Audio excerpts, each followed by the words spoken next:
Hello everyone, welcome to my video. সবাই কেমন আছো? আশা করি সবাই ভালোই আছো। তো দেখতেই পাচ্ছ কোথাও একটা যাচ্ছি, অবশ্যই কোথাও একটা গিয়েছিলাম, তবে কয়েকদিন আগে। ভিডিওটা মেছেদা থেকেই স্টার্ট করেছি, মেছেদাতে ট্রেনে ওঠার পরে ভিডিওটা স্টার্ট করেছিলাম। তো পৌঁছে গেলাম সবাই মিলে গল্প করতে করতে হাওড়া। তো হাওড়াতে যখন আমরা গিয়েছি তখন প্রায় 9:30 10টা এরকম একটা টাইম হবে। তো সবাই মিলে গিয়ে ওখানে ডিনারটা করে নিলাম, কারণ আমাদের পরের ট্রেনটা ছিল 11টা 40-এ। তো ওখানে অনেকটা টাইম অপেক্ষা করতে হবে, সবাই খাওয়া দাওয়া করে কি আর করব, আমি বসে একটু বোর হচ্ছিলাম। তো ফোন ঘাঁটতে ঘাঁটতে সময়টাও কেটে গিয়েছে। তো কিছুক্ষণের মধ্যে ট্রেনও চলে এসেছে। আমরা যেই ট্রেনটায় যাবো ওটা হাওড়া থেকেই যেহেতু ছাড়বে, তো হাওড়াতেই ছিল। যেহেতু শুরুটা ওখান থেকেই, তো অনেক সিট ফাঁকা ছিল, তো অনেকটা রাত্রি হয়ে গিয়েছিল, তাই আমি ঘুমিয়ে পড়ছিলাম। সকালে উঠে দেখছি বেশ ভালো ভিড় হয়ে গিয়েছে, আর একটা কাকু এসে আমাদেরকে ডাকছে যে বেলা হয়ে গেছে, এবার উঠে পড়ো। তো উঠে পড়েছি। যাদের চা খাওয়ার ছিল তারা সবাই চা খেয়ে নিয়েছে, তারপরে মুড়ি খাওয়ার জন্য এখানে জোগাড় চলছে, শসা পেঁয়াজ সব কাটছে একজন কাকু। তারপর মুড়ি মাখা হলো, সবাই মিলে টিফিন করে নিল।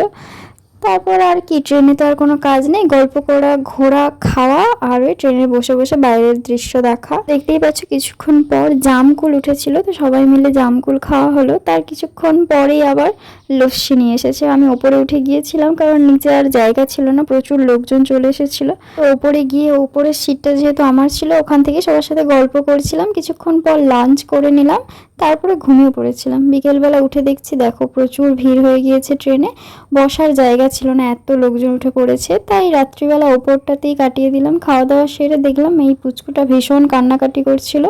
ওর বাবার থেকে ওকে নিয়ে নিলাম, বললাম আমাকে দাও। ওদের সিট ছিল না, ওরা সামনাসামনি কোথাও একটা নেমে যাবে, তাই ওকে নিয়ে বেশ অনেকটাই টাইম কেটে গিয়েছিল। ওর নাম ছিল আরাধ্যা। কি মিষ্টি মেয়েটা, দেখো ওরও মনে ঘুম পাচ্ছে, রাত্রি হয়ে গেছিল অনেকটা।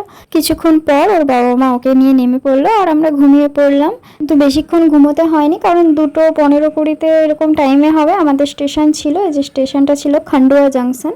তো স্টেশনে নেমে সবাই একটু ফ্রেশ হয়ে আবারও গাড়িতে উঠে পড়লাম। ওখান থেকে এখনও 2 ঘন্টার রাস্তা যেতে হবে। তো সবাই মিলে গল্প করতে করতে গেলেও ভীষণ ঘুম পাচ্ছিল, কারণ ঘুমের সময় ওটা। তো একটা জায়গায় ধাবা দেখে সবাই দাঁড়িয়ে গেল চা খাওয়ার জন্য। যারা চা খাওয়ার তারা চলে গিয়েছে, আমরা বসেছিলাম। তো একটু ঘুমিয়েও পড়েছিলাম গাড়ির মধ্যেই। উঠে দেখছি সকাল হয়ে গিয়েছে, আর কিছুক্ষণের মধ্যেই পৌঁছে গেলাম। তো ভিডিওটা এখান পর্যন্তই, পরেরটা নেক্সট পার্টে। চলো টাটা।